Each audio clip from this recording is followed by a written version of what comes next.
nós falamos em depressão, mas no passado remoto, vamos dizer assim, pré-Freud, pré-psicologia, pré-psicanálise, as pessoas já experimentavam essa tristeza profunda.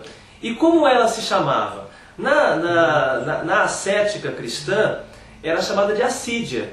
Assídia era aquela profunda tristeza que acometia geralmente os monges, que viviam uma experiência de limite, de solidão muitas vezes, de viver no deserto, de encarar a sua própria vida radicalmente e, claro, entravam em depressão. Mas não chamavam de depressão, chamavam de assídia, porque viam que a morte é inevitável, que o sofrimento é insolúvel, que as perdas acontecem irremediavelmente, e aí caiu hoje chamaríamos numa profunda depressão. Como a ascética cristã resolvia isso?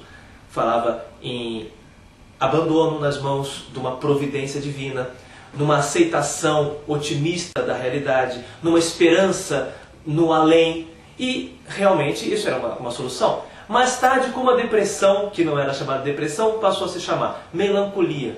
E nós temos grandes figuras da literatura, da filosofia, do pensamento, profundamente melancólicas. Vou citar um exemplo, que é o Romano Guardini, um pensador alemão, já do século XX, que falava da sua melancolia, profundamente melancólico, tinha momentos de profunda tristeza e, no entanto, isso não o perturbou como pensador. Ele buscou saídas como pensador. Beethoven pensou no suicídio constantemente, era um deprimido, era um melancólico, mas o que ele fazia? Buscava na música, nos valores estéticos, a sua salvação.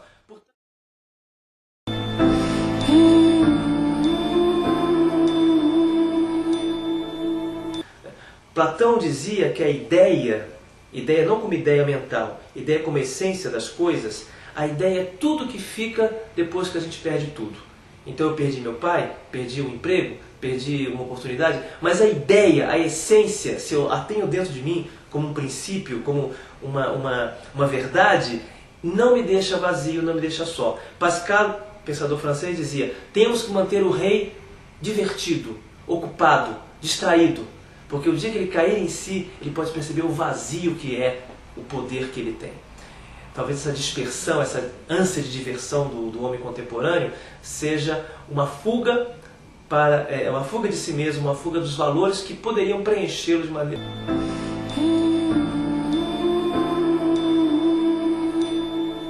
Depressão, esse estado depressivo, ou até uma microdepressão é possível também, acontece, eu diria que, pela minha experiência, pela minha leitura, não sou especialista na psicologia nem na psiquiatria, mas observando filosoficamente, refletindo sobre o que nós vemos na sociedade, há uma perda de valores. A pessoa depara com um vazio existencial, ela não sabe a que se ater. Há um filósofo que diz que nós temos que saber a que nos ater, o que nos segura, quais são aqueles valores, aquelas ideias, aqueles princípios, aquelas convicções que nos dão segurança para existir. Porque frustrações existem, porque mal-estar existe, porque perdas acontecem o tempo todo. Então, se eu não tiver referenciais pessoais, cláusulas pétreas, como se diz no direito, quer dizer, princípios inabaláveis, é lógico que eu vou cair numa depressão. Eu digo isso, por exemplo, pensando num livro chamado Mais Platão, Menos Prozac, em que o autor, brincando com essa nossa realidade, mostra que muitas vezes nós recorremos ao remédio químico, tendo à mão outros remédios, que são os remédios da reflexão, os remédios do autoconhecimento, os remédios da busca da verdade sobre si mesmo, sobre os outros, né? Muitas vezes, eu posso falar talvez por mim mesmo, e cada um poderá falar por si mesmo, aceitar com clareza uma situação é metade do caminho andado. Muitas vezes o auto-engano, as escaramuças que nós mesmos criamos, facilitam essa situação, essa sensação de beco sem saída, de que nós não temos solução, e aí vem a tentação do suicídio. Albert Camus, no livro O Mito de Sísifo, diz que a única pergunta realmente importante para o ser humano é: por que eu não me mato?